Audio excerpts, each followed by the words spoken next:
My name is Amanda Miller. I'm the executive director of the South King Tool Libraries now. We're working on how to phrase all of these things, but for today, I thought it was interesting to at least subtitle it as, shipping containers and a salon, because those are the spaces that we occupy now.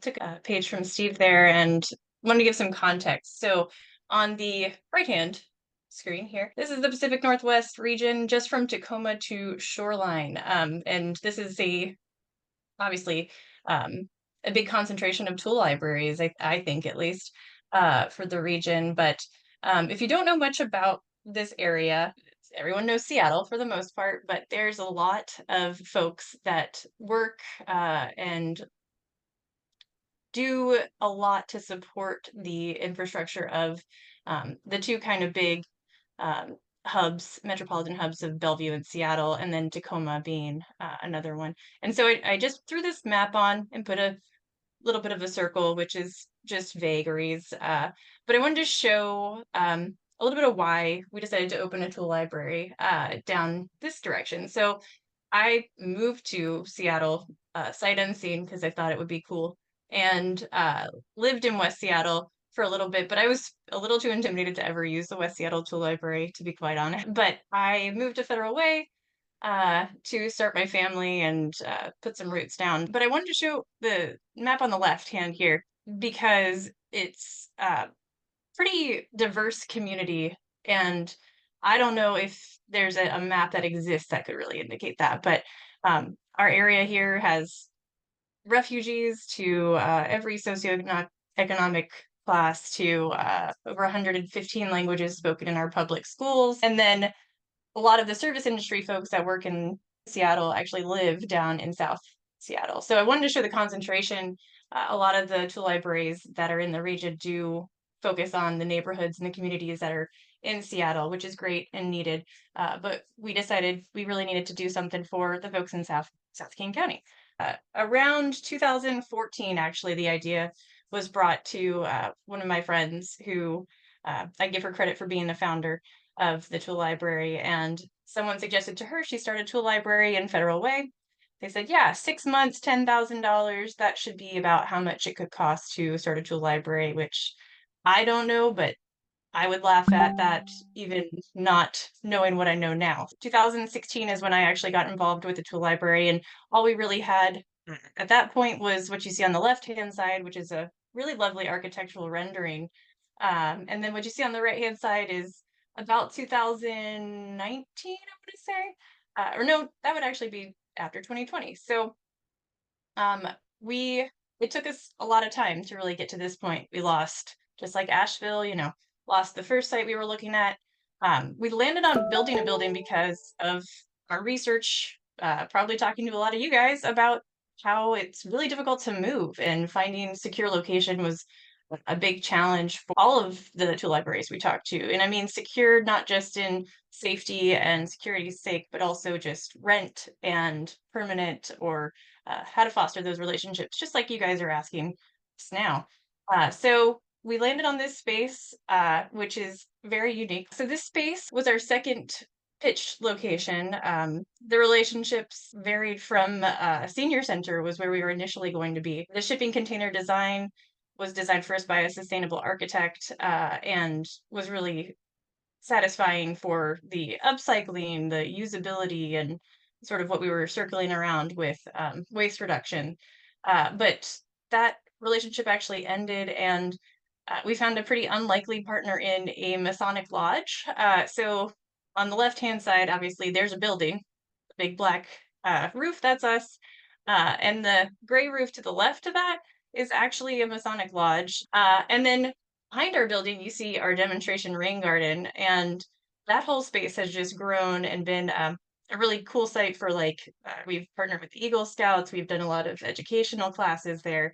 Been a really great benefit to be able to grow into that. It was also really important to us, obviously, with equity at the center being close to transit. So what you can't see is that the next business over is just off of a highway. And so that was a great way to be near bus stops that could be accessible to folks. And then Another added benefit is the Masonic Lodge has a dining hall inside and a huge drive-through area, which we didn't realize was going to be kind of important in order for us to even open. We opened in 2020 because it took a long time. We broke ground in 2018 to build this building, to get the funding to do that. I convinced our board of directors to float a little bit of some of the costs. So yeah, you try to get volunteers, you try to get them at discounted rates. I was able to connect with recent graduates for welding that had the certifications to do the overhead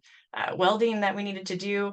We were actually broken into probably 3 times before we even opened. And one of those times garnered a roofer that was willing to put a roof on us because we ended up getting the press to, cover it, and he found out about us. It still, wasn't entirely donated. A lot of the work we did try to compensate people for because they had skilled labor, but some fancy footwork, I'll just say, to get that done. We pressure washed the inside of these containers. They were donated, but they were used and abused. And I can tell you, I found after I made my presentation, the engineer plans, which I don't know if you can see here, Lego bricks. I swear to God, these guys just work in Lego bricks because it was not practical to figure out how to even build this building.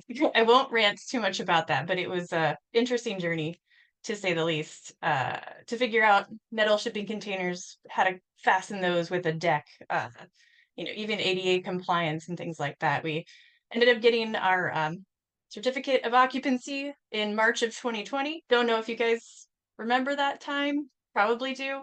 Big time. But I went on vacation and then I joked I can never go on vacation again. I might have already told you guys even that joke, but yeah, it was disheartening. We sent several appeals to the governor's office to actually open and kept getting denied. I stopped asking.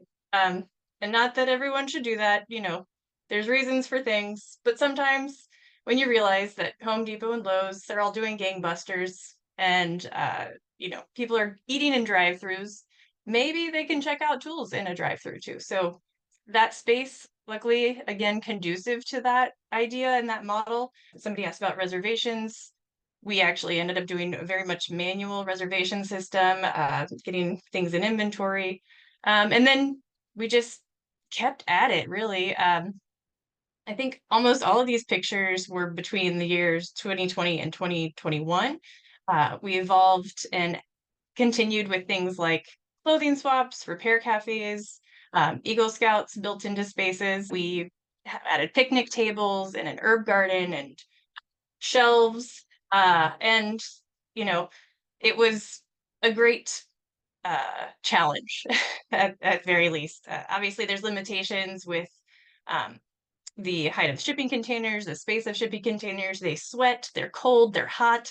There's all kinds of things I won't, again, totally go into detail with. But one of the biggest challenges is just putting stuff up because we don't have wood. And so we had to frame out anything we wanted to put up onto the walls. So that was a process. But, people were there and showing up and supportive, and we are able to open for folks to come in. I think we started doing that right at the end of 2020, but we wanted to try to keep everybody safe. In 2023, we decided to be really ambitious, and we went for a King County grant. Now, King County is that picture that I sent to you, that I showed you guys first. Seattle is part of King County all the way to Tacoma, and it's a big animal.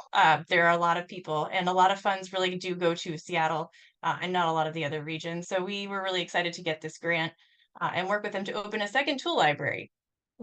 And I can't help but think it's hilarious that we're in a mall, but what I wanted to make sure to note is that I didn't choose it, number one. Number two, this is a really unique space. So this is an outlet collection. We started this venture saying we were going to open a second tool library, didn't even know what city we were going to partner with. And so we talked to a few in South King County, got the RE+ funding in late 2023. It took them quite some time because grants are super fun. Reimbursement grants are even better because then you don't have any money, but you have to spend it, so on and so forth. There was a lot of work that went into thinking about how we were going to do this intentionally, how we were going to get the community involved. We did several community info sessions at the libraries with special service groups, and then created a steering committee to help us make decisions, because I don't live in Auburn and I didn't want it to be an imposed, implanted foreign object, or something that people didn't want to have there. So they decided that the mall was going to be the best space for this. And um, after exploring it, it was actually quite conducive to it. This isn't the sort of the dead malls around the country that you might think of. This is an outlet collection. So they have things like a Best Buy outlet, and they have Nordstrom Rack, and they have a few different things, some small businesses even, and other nonprofits. So um, I was interested to work with them. Contracts are a whole nother thing as well. I could probably talk about that totally separately. I did note that they thought it was interesting that we actually read the contract, which is funny. Um, but this posed its own challenges. This was a salon for about 35 years. So you guys can see in the bottom right-hand picture, there are these strips, which is actually really helpful. They're about waist high. If you can imagine going to a salon and all the things that they would need to plug in at that height, it worked out really well. Our biggest challenge again was space. This is about 1,100 square feet, and a lot of the other tool libraries are about this size. Our building in Federal Way is 1,500, and we knew that it needed to be totally different. So working out with the mall, how we were going to make it not look like a shed, a garage. They wanted it to look and feel like a store. And we were very adamant that we weren't going to sell anything because we didn't want to have to deal with that. You'll also note the glitter walls. I don't know if you can see that on the bottom left-hand side there. And the brow and lash place that we are across this hall from. That was pretty unique. But yep, we did it. Um, so we set out on this late 2022, and we opened in October of 2023 in this space in the mall. It's a little wild. We tried to look at the space intentionally about how we were going to store things, what it was going to look like. We had a budget, and that was the beautiful thing about a grant, is that it gave us the budget flexibility to buy things. In my previous life, I was a hazmat specialist, and I didn't want to I don't do gas, or we don't do anything gas powered at either location, but batteries in and of itself are pretty dangerous things to have to deal with. It was fascinating to be able to actually buy like a nice battery container from Uline and other storage solutions that we were able to use in the space. And then we upcycled, of course, that's what we do. So we upcycled as much as possible from other shops and stores that were able to donate to us. And surprisingly, or maybe not, around back by the dumpsters was a great place to find things for the tool library. In a mall, you have stores moving in and out, and a lot of waste, and it was pretty fascinating. So you can see we tried to just convey our message and utilize our space as much as possible.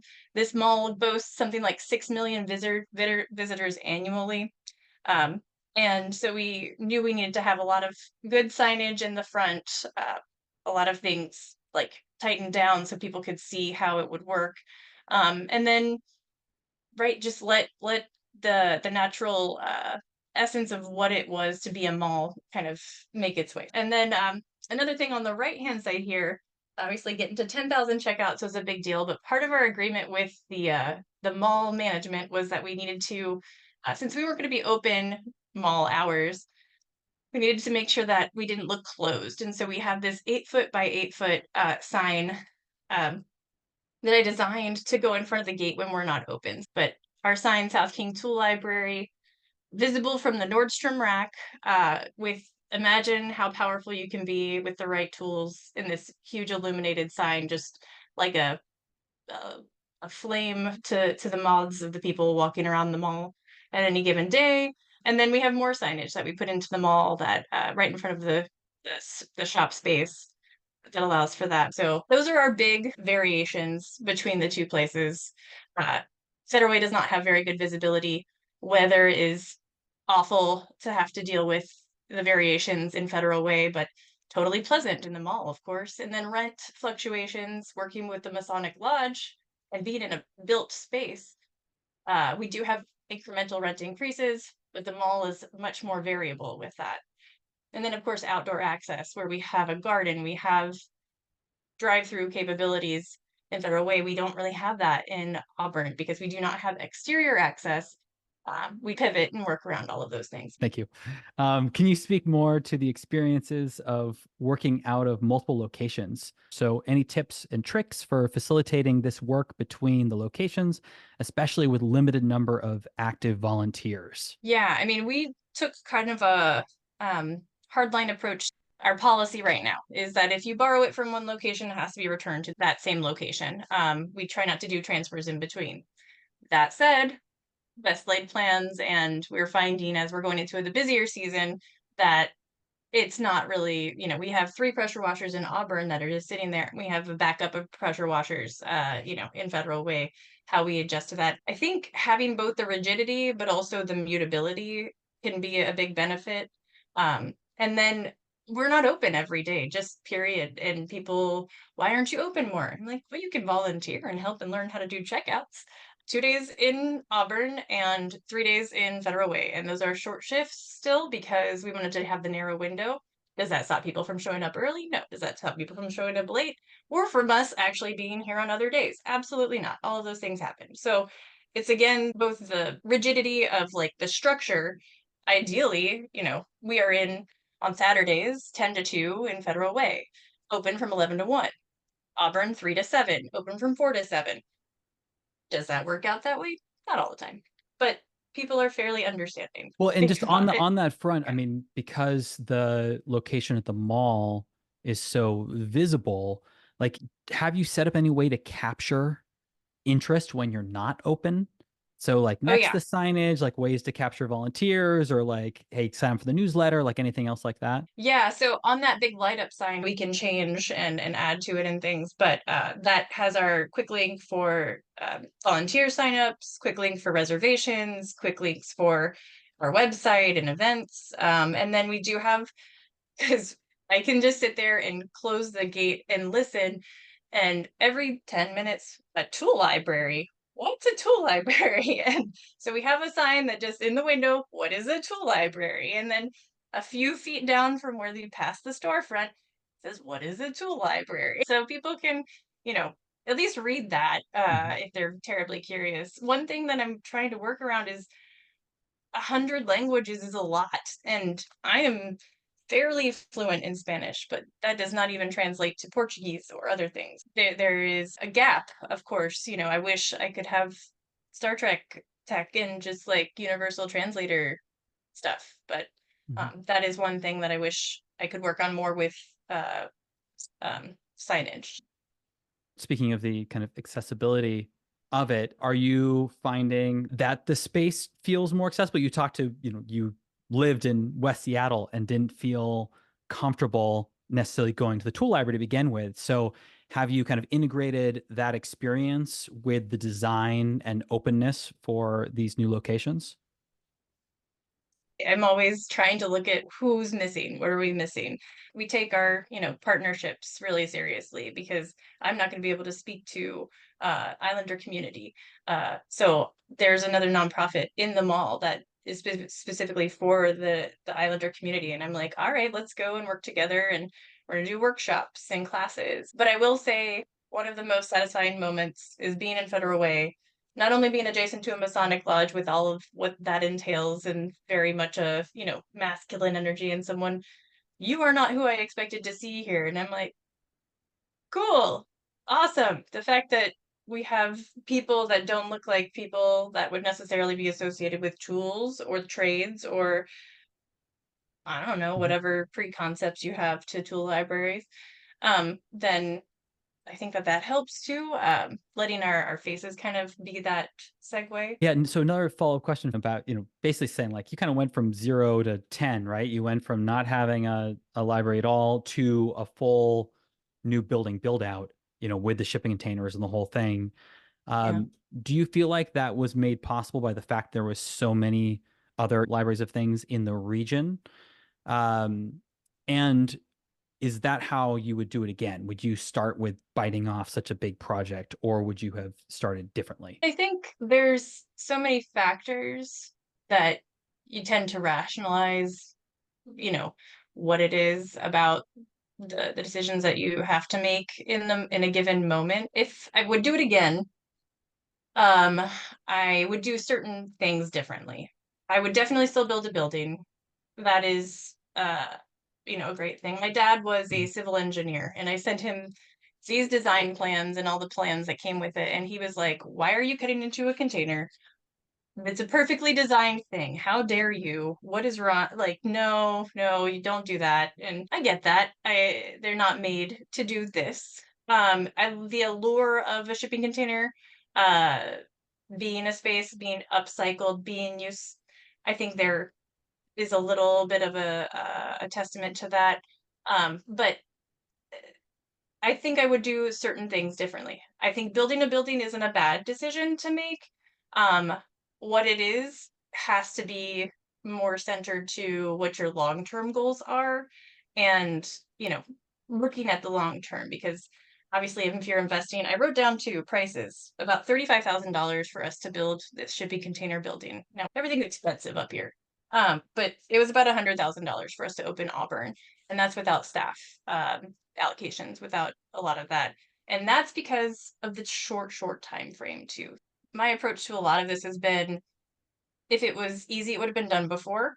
And yeah, I think we were definitely facilitated by the other tool libraries in the region, but I think we were really striking out on our own because of where we were and what we were trying to do. We are absolutely free. We do not require membership fees. And I know a lot of other tool libraries don't require them. They're donation based or they're sliding scale, but we're sort of adamant about no, this is free and you donate the value that you find in it. So we have structures in place. And so that was another sort of cornerstone of how we were trying to create access. Lots of hindsight is 2020, and it's better to at least try, iterate, see what you're going to come up with versus waiting for the perfect circumstances because that's never going to happen. Yeah. And the best you can do for what you guys need to do right now could definitely be different in a year or two. And I couldn't have predicted a pandemic, right? And the fact that we had a drive-through capability was a huge game changer. Yeah. So there's that too. As we think about what it takes to find a space, the time it takes to develop these. We heard from Toolbox about the 3+ years before building a space. And in Asheville, we had the same situation. And it's important not to get down on the project. And as we talked about in Asheville and in all of these, those that are the initial kind of initiators of these projects aren't always going to be the ones that see them through, right? So you can build momentum over time. You can bring more people into the project, and at the different stages, different people step up to move that thing forward. And I haven't been involved in the Asheville Tool Library since right before it opened, but spent 3 years building the first set of volunteers, building goodwill, raising money, and finding what ended up becoming the first space, and passed it on, and people have taken it, and it's grown beyond what my dreams were at that point in time. So stay with it and take your time to find the right space.